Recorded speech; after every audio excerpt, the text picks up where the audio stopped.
Some of the biggest names on the Kentucky Derby Trail are set to duke it out in South Florida on Saturday. Let's take a first look at the Fountain of Youth.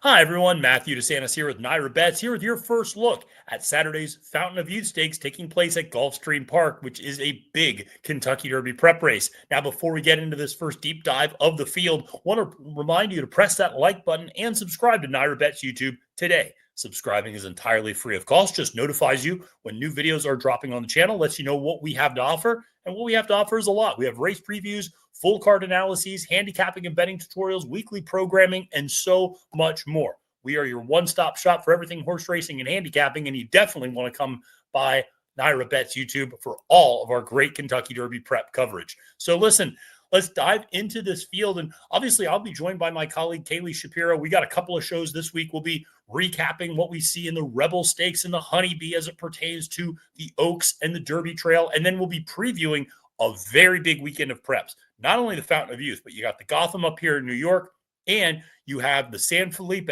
out in California. That is looking like a very exciting showdown between a horse like Journalism and Barnes. So there's going to be a lot of previews that we have up here on the channel, so you definitely want to make sure to subscribe. Well, like I said, this Fountain of Youth, I feel like this is a field that a lot of people have been anticipating. A couple of horses that people have been eager to see, some stepping up, some coming off of a layoff. But bottom line is there's some big names that have some big expectations in this race. So let's dive into this field of 8 for Saturday's Fountain of Youth, going a mile and a 16th. And by the way, I should say this Fountain of Youth Day card, pretty spectacular overall, particularly on the undercard, the Gulfstream Park Mile. You've seen the return of Mindframe. That's right, the horse that finished second in the Haskell, second in the Belmont Stakes to Dornick both times. He's come back, and as a 4-year-old, and is making his 2025 debut in that Gulfstream Park Mile. So that should be a lot of fun. But listen, the Fountain of Youth is a field of 8. There are 3 names that I feel like really pop off the page a little bit, and that is Sovereignty, Burnham Square, and River Thames. And those are 3 horses that I think have serious backers and serious expectations. But we'll start from the inside rail, work our way out, talk through this field a little bit and some of the pace dynamics. Let's talk first gate to wire. On the inside, the number 1 hole for trainer Todd Pletcher, 1 of 2. Dylan Davis up on the mount here. And this is a horse sired by Munnings out of a Street Cried mare. And I remember watching this horse in debut at Saratoga. Basically took them gate to wire, tracked a little bit, very close to the pace, but then really pulled away under the ride of Irad Ortiz Jr., rode, I thought, a really nice maiden on the turf going 5.5. Well, then stepped up and ran in the grade 3 Futurity and finished second in that race, actually as your post-time favorite to Mentee, who's the full sibling to Fierceness, who, if you remember, set the Aqueduct 5-furlong track record in debut. So nothing wrong with that. Then goes to the Breeders' Cup Juvenile Turf Sprint and, finishes well back, finishes 10th, and was a real big long shot in that race as well. Goes to the bench for about 2 months. And then Todd brings this horse back in a $75,000 optional claimer on the synthetic with Johnny V up, and the horse is getting Lasix. And you think, has this horse, maybe have things gone off the rails? Maybe has this horse not been training particularly well? I mean, the idea of bringing this horse back on the synthetic, now we're going Lasix. All right, where are we going with this horse? Is this horse just a sprinter? Sired by Munnings, it might make sense. Horse doesn't particularly run well off that layoff either. Finishes 5th and is kind of a non-factor. Then Todd enters this horse in the Swale. Now, the Swale Stakes is 7 furlongs, and Dylan hops aboard, and this horse freaks, runs a huge race, and earns a 93 buyer speed figure while winning by 5 lengths. Now, it wasn't a huge field. It was a field of 6, and, he beat a horse like Macho Music, who was and also ran in the Bowman Mill and in the Mucho Macho Man, finished 4th in both those races, but had won a couple of races before that. You have Gunmetal, who finished 3rd for Brad Cox, who was a nice maiden winner at Fairgrounds, but nothing more than that. You had a horse like Fire Pit, who was, again, an perfectly fine horse with a couple of wins, but one on the turf, one on the dirt. Not clear what this horse wanted to do. So it might not have been the greatest field, but the horse ran a big number, ran a fast time. We've seen some Munnings babies on the Derby Trail as long as they have good routing influence underneath. Okay. I think that's kind of a big question mark because there isn't necessarily a lot of routing experience underneath on this one. You did have the dam again, sired by Street Cry, but that one was a career maiden 0 for 6 going along on the turf. So, it is one of those things where you don't know how much distance this horse necessarily wants. Certainly from the inside rail, you would imagine Dylan is going to be aggressive. The 93 Beyer speed figure makes the horse a serious contender if this horse is able to effectively stretch out. Few trainers are better at getting horses to go long than Todd Pletcher. But it's important to remember, this one was only also a $95,000 sale for Donegal Racing. And, we'll see. It's not as if this was a horse that had massive expectations. It's already exceeded its expectations in a lot of ways. $95,000 sales already earned $192,000 on the track. So, honestly, it's already a horse that made a little bit of money for its connections in that regard. We'll see. I'm a little skeptical of how that 93 is going to play in this race and whether or not that it's a number that's replicable, especially going long for the first time. It's important to point out this horse had been at 5.5, 6, 5, and 5 furlongs before that swale at 7. Now, drew off from that field and won easy, but it's important to point out, also won at 13-1 that day. So it was not a horse that was taking any sort of respect. So gate to wire, if you believe in that 93, you're going to get a price. It's just a question of whether or not you think you can actually replicate that 93 going 2 turns and doing something the horse has never done before. Now, a horse that absolutely loved 2 turns is Sovereignty. Sovereignty is a really nice horse and one that I like quite a bit. And a horse that I think, is trained by Bill Mott, Godolphin owned and bred. I've talked to a bunch of people. I remember talking to Acacia Clement and Paul LaDuca about this horse. Both of them. In fact, Paul even said, and this was about a month ago, he goes, if you gave me one horse I had to take today for the Kentucky Derby, it would be Sovereignty. Acacia has seen this horse up close in person down in South Florida. She goes, one of the most physically impressive horses in this crop. This is a horse that a lot of people really like. The horse ran in debut at Saratoga in a race that ultimately I thought was a pretty good race. You had a horse like Tip Top Thomas, who I am still very high on, who finished second in the Champagne to Chancellor McPatrick, won that race over Rookie Card, who eventually came back to break its maiden a couple races later. Key Waden won next time out impressively. And I think, he's probably more of a one-turn horse, Key Waden, but still, I think he's good, has the potential to be a nice sprinter. So you lost him some nice horses.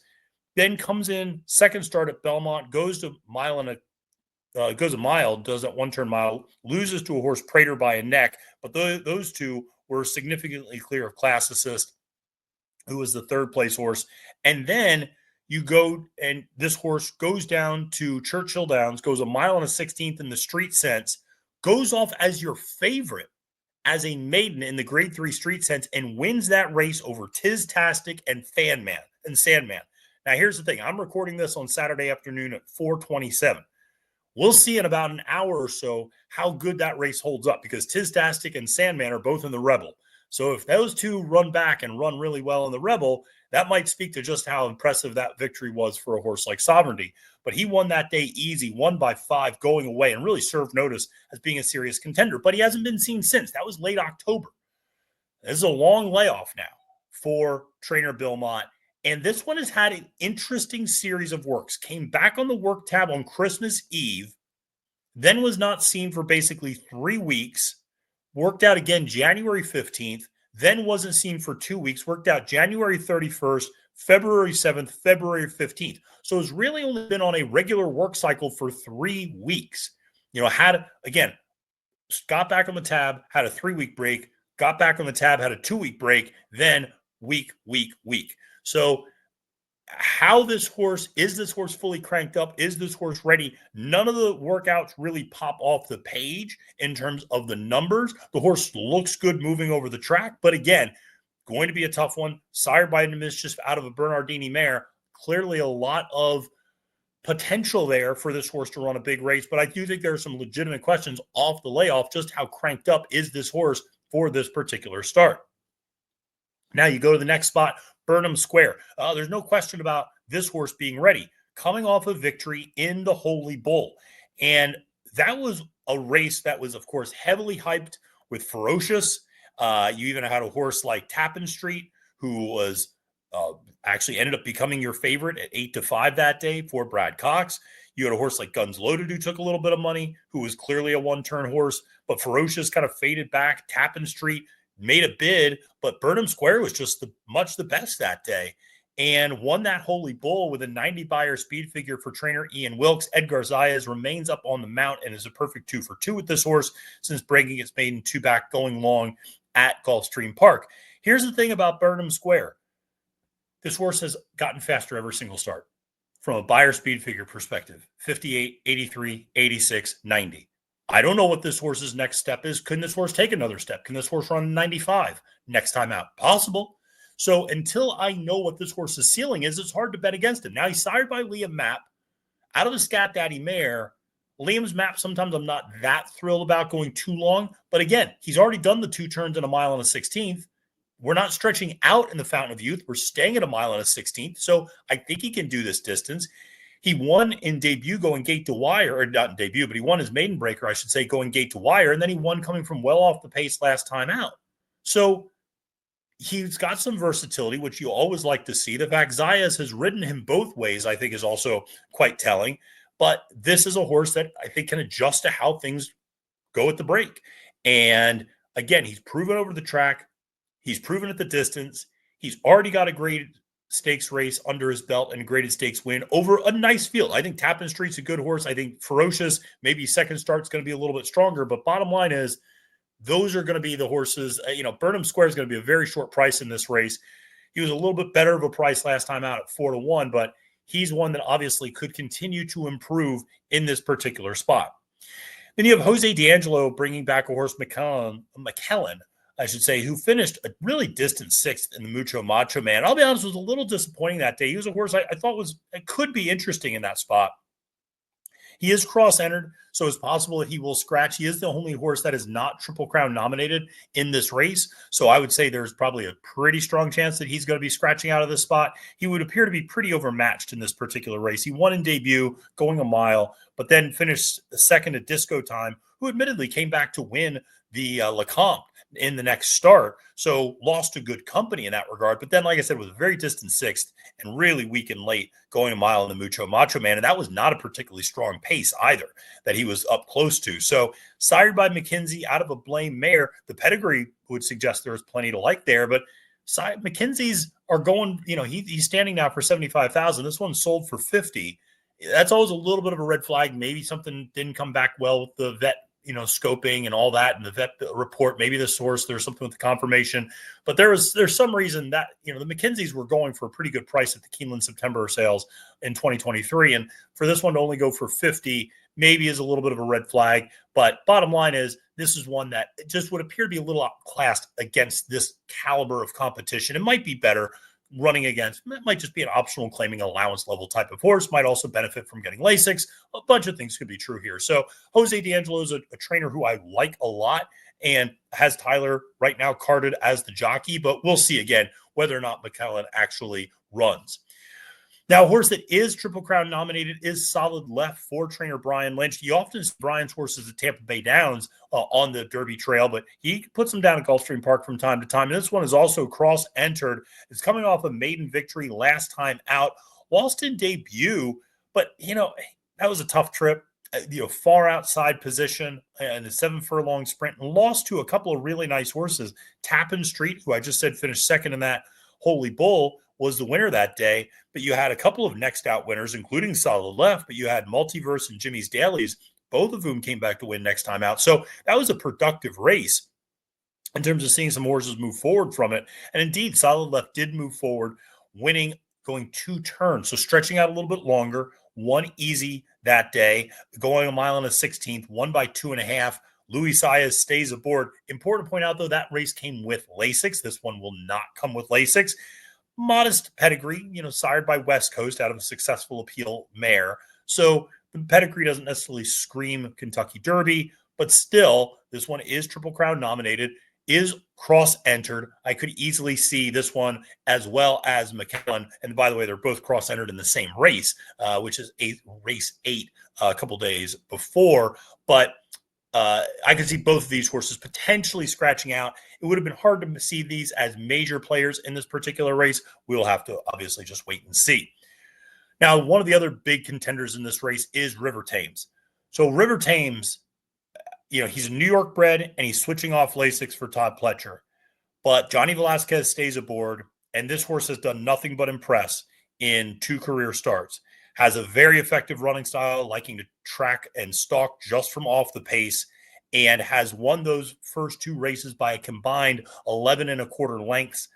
One in debut, ran a 94 Beyer speed figure. Next time out, runs a 92 Beyer speed figure while winning by 6.5 lengths against $75,000 optional claiming company. Now we're going 2 turns for the first time. Sired by McLean's music out of a discreet cat mare. And again, you're switching off Lasix, which is a question mark. But Pletcher switching off Lasix is not that bad. He's at about 18% switching off Lasix in graded stakes races, and his ROI is actually a pretty strong return on investment. Now, River Thames is not going to be a big price here because of those Beyer speed figures, because of how impressive he's been locally as well. The fact he's impressed the local Gulfstream Park crowd and bettors means he's going to be a little bit of a wise guy horse, not even a wise guy horse, but he's going to be a horse with a lot of popularity from the local standpoint. So I think he's one that you got to seriously consider. He's got an effective running style, Windstar Farms owned, and again, New York bred. But the fact that Todd is stepping this horse up into this level of competition, I think tells you something. And again, few are better at getting horses to learn how to stretch out than Pletcher is. This horse has had a couple of works since that last race on February 1st. So that's promising to see. Like I said, Johnny V stays aboard. You got to like that. And any horse that has good early speed with Johnny Velasquez aboard, that's always a good recipe. Johnny's as good as they are at getting horses out up front and relaxed. That's the most important word there, relaxed, especially if we're going to try to do 2 turns for the first time. But this horse has good early speed, but good late stamina, and is drawn off effectively both at 6 furlongs and a mile. So there's definitely a lot to like about River Thames as well in this race. So the final 2 horses are interesting. Neo Equos in particular is a really interesting horse for Safi Joseph Jr. And in my opinion, this is a prime example of a horse of what could have been. Not so much with this horse, but this horse has run up against another horse, Rated by Merit. Now, Rated by Merit is a horse that I was incredibly high on, and a horse that I thought had a real big Kentucky Derby future. This horse broke its maiden against Open Company, running a 92 Beyer speed figure, then stepped up against Florida Restricted Company, won a stakes race by 6 1/4, won another stakes race by 3 3/4, and then last time out had gone 2 turns and won by 6. This was a Michael Yates trainee who I thought was, like I said, focused on the Derby trail, had passed the 2-turn test, had never run below a 92 Beyer speed figure, had topped out at 99 at one point. So I thought this horse had a ton of talent. Neo Equos was always running second to Rated by Merit. So was never quite good enough to compete against that level of horse, but was always a very good horse, but just not quite good enough.